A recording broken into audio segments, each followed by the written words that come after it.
అంటే కోవిడ్ అయిపోగానే నాకు ఒక యాక్సిడెంట్ అయిందండి. చెయ్యి విరిగింది యాక్చువల్‌గా. అప్పుడు నాకు బాబా నాకొచ్చి ఓదార్చి నన్ను అందులో నుంచి పైకి తీసుకొచ్చాడు. అదైతే నమ్మకం. నాకు ఏంటంటే అసలు నా జీవితం పైన అసలు ఆశ కోల్పోయాను.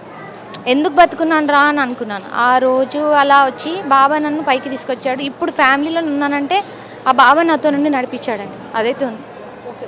మొత్తానికి మీరు బాబా దయ వల్లనే ఇక్కడ ఉన్నాము. ఇంత మంచిగా మంచి ఫ్యామిలీని మళ్ళీ లీడ్ చేస్తున్నాం. మీ ఫ్యామిలీకి మొత్తం మంచి జరిగిందని చెప్పేసి ఒక బాబా వల్ల మీరు ఇక్కడ చింతపల్లి సాయిబాబాని నమ్ముకోవడం వల్ల ఇట్లా ఇంత జరిగిందని చెప్పేసి చెప్పుకుంటారు అంతే కదా. అవును.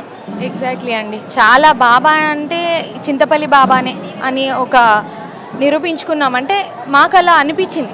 మా మనసు అలా అనిపించింది. చాలా చాలా చాలా మాకు అంటే ఈరోజు నేను ఉన్నానంటే బాబా దయనే. అదైతే ఉందండి. మా ఫ్యామిలీకి కానీ మా హస్బెండ్కి కానీ మేము ఉన్నామండి. అవునండి, అంతే అది. తను అన్నది ఇప్పుడు అన్ని అక్షరాలు నిజం అది అంతా. మేము ఎప్పుడు ఎక్కువ చాలా వరకు అంటే చింతపల్లి బాబా అని అంటేనే కంపల్సరీ ఇక్కడికి కంపల్సరీ రావాలని చెప్పేసి వస్తూనే ఉంటాం ఎప్పుడు మేము ఇక్కడికి. అంటే మా ఇంట్లో ఏది శుభకార్యం జరిగినా తన బాబాకి వచ్చి ఫస్ట్ మేము మొక్కుకొనే వెళ్తాం. శుభకార్యం ఏదైనా సరే ఫస్ట్ కార్ కొన్నా ఏదైనా ఏం కొన్నా ఇంట్లో ప్రతి ఒక్క వస్తువు కొన్నప్పుడల్లా బాబా దగ్గరకు వచ్చి దండం పెట్టుకొని వెళ్తాం.